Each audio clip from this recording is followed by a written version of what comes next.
기독교 강요 3권 제17장 14번째.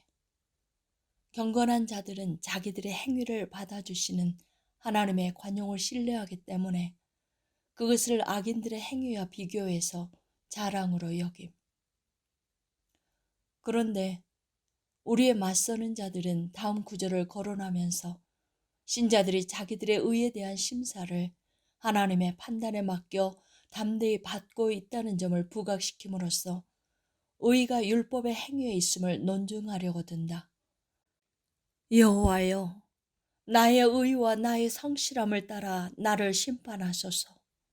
또한 여호와여, 의의 호소를 들으소서.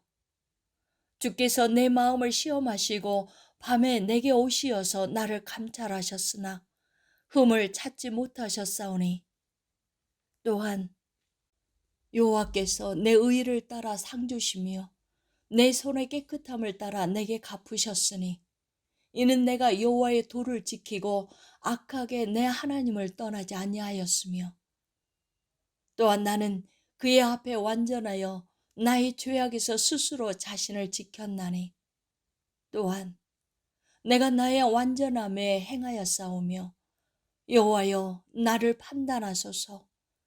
허망한 사람과 같이 앉지 아니하였사오니 간사한 자와 동행하지도 아니하리로다.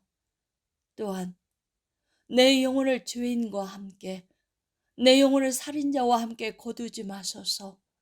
그들의 손에 사악함이 있고 그들의 오른손에 뇌물이 가득하오나 나는 나의 완전함에 행하오리니, 나는 일전에 성도들의 확신을 언뜻 단순히 행위에 기인한 듯이 보이게 하는 벌문들이 없지 않으나 실상은 그렇지 않음을 논증한 적이 있었다.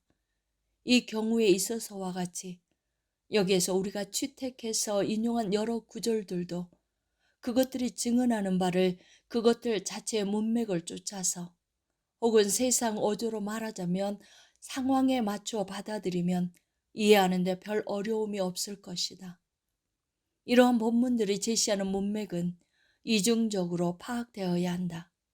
왜냐하면 성도들은 그들 자신의 삶 전체가 어떻게 진행되고 있는지, 즉 그것이 여전히 정죄를 받고 있는 가운데 있는지 아니면 죄로부터 방면이 된 가운데 있는지에 대한 전체적인 질문을 일시적으로 던지기를 원하지 않고 특별한 원인에 대한 판단을 내리는 데에만 관심을 보일 뿐이며, 나아가 하나님의 완전함에 비추어 그들 자신의 의의를 돌아보기보다는 불순하고 사악한 죄를 범하는 자들과 그들 자신을 비교하면서 거만을 떠는 데 머물고 있기 때문이다.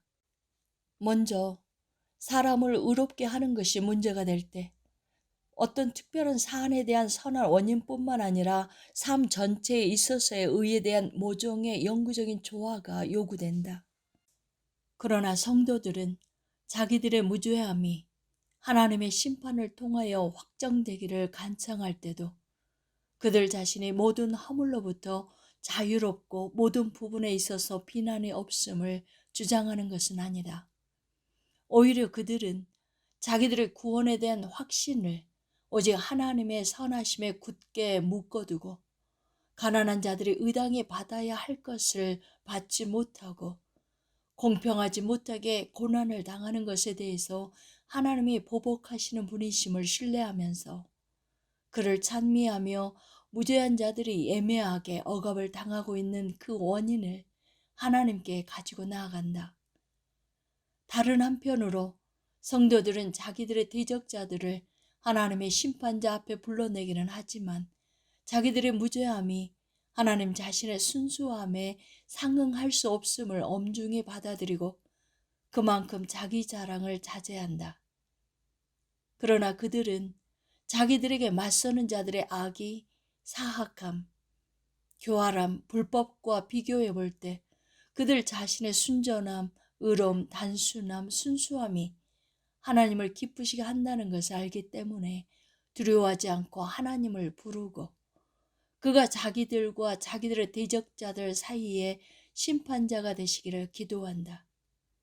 그렇기 때문에 다윗은 사울에게 여호와께서 사람에게 그의 공의와 신실을 따라 갚으시리니라고 말하였다. 이는 여호와가 각 개인을 각자의 공로에 따라 감찰하시고 보상해 주신다는 것을 뜻하지 않는다. 여기에서 다윗은 자기의 무죄함이 사울의 불법과 비교해서 얼마나 대단한지를 입증하고자 한 것뿐이다. 심지어 바울은 자기가 하나님의 교회에 단순함과 순전함을 다하여 몰두했음을 보여주는 양심의 선한 증언이 있다고 자랑하며 자기를 내세울 때에도 자기가 하나님 앞에서 그 자랑거리에 의지한다는 뜻을 내비치지 않는다. 여기에서 바울은 불경건한 자들의 중상에 못 이겨 그들의 악담을 물리치고자 자기의 믿음과 성실을 주장하고 있을 뿐이다. 그는 이렇게 하는 것이 하나님의 관용에 의해서 받아들여질 줄 알고 있었던 것이다. 우리가 보듯이 사도는 다른 곳에서 내가 자책할 아무것도 깨닫지 못하나 이로 말미암아 의롭다함을 얻지 못하노라 라고 전한다. 그는 하나님의 심판은 사람들의 침침한 눈의 한계를 훨씬 초월한다는 것을 알고 있었던 것이다. 그렇기 때문에 경건한 자들은 불경건한 자들의 위선에 맞서 자기들의 무죄함을 변호하려 할 때에는 하나님을 증인과 심판관으로 삼지만 오직 하나님 자신과 관련하여 그들 자신을 문제 삼을 때는 모두 한 목소리로 여호와여 주께서 죄악을 지켜보실진대 주여 누가 서리이까. 또한 주의 종에게 심판을 행하지 마소서.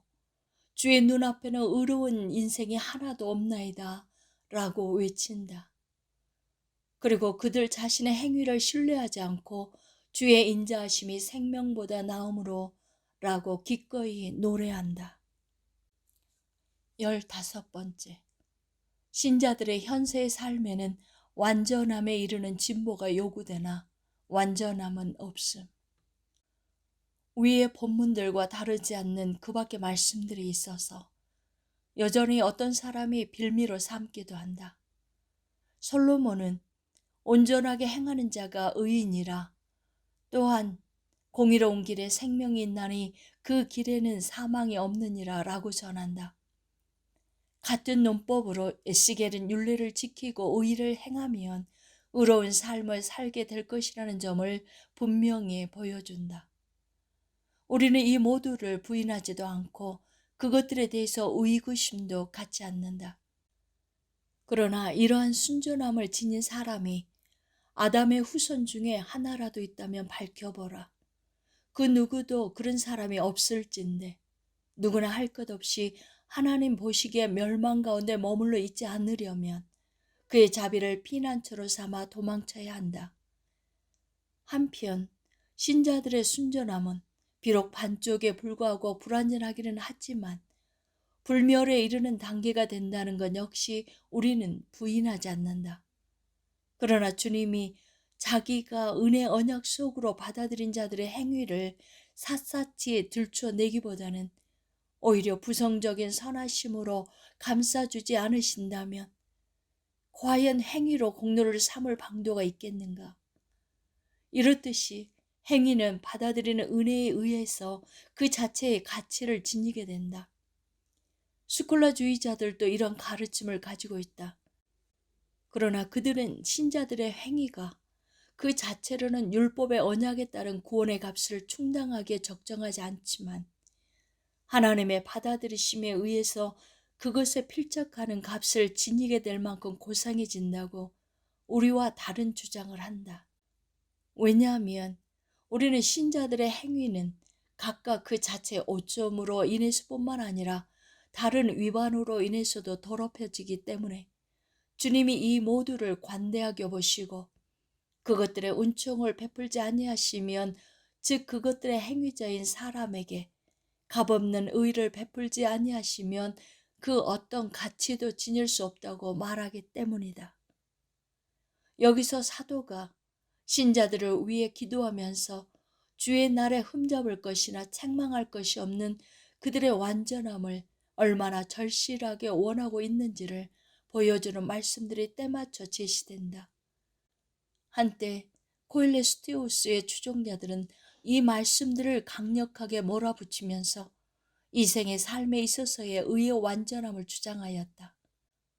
그러나 아우구스티누스를 쫓아 간략하게 언급하기만 해도 이에 대한 우리의 응수는 충분할 것이다. 즉 모든 경건한 자가 갈망해야 할 목표는 그들이 언젠가 하나님의 얼굴 앞에 나타날 때 어쩌면이나 책망할 것이 없어야 한다는 것이다. 그러나 현재의 삶에 주어진 최고이자 가장 뛰어난 이유는 다름 아닌 진보에 있으므로 우리는 오직 죄에 속한 이 육신을 벗어버리고 완전히 주님께 부착할 때에만 비로소 그 목표에 이르게 될 것이다.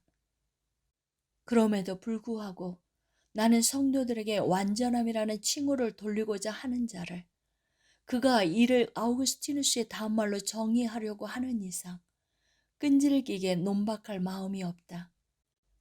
우리가 성도의 덕성을 완전하다고 부를 때 이 완전함 자체에는 또한 진리 가운데서와 겸손 가운데서의 불완전함에 대한 지식이 포함된다.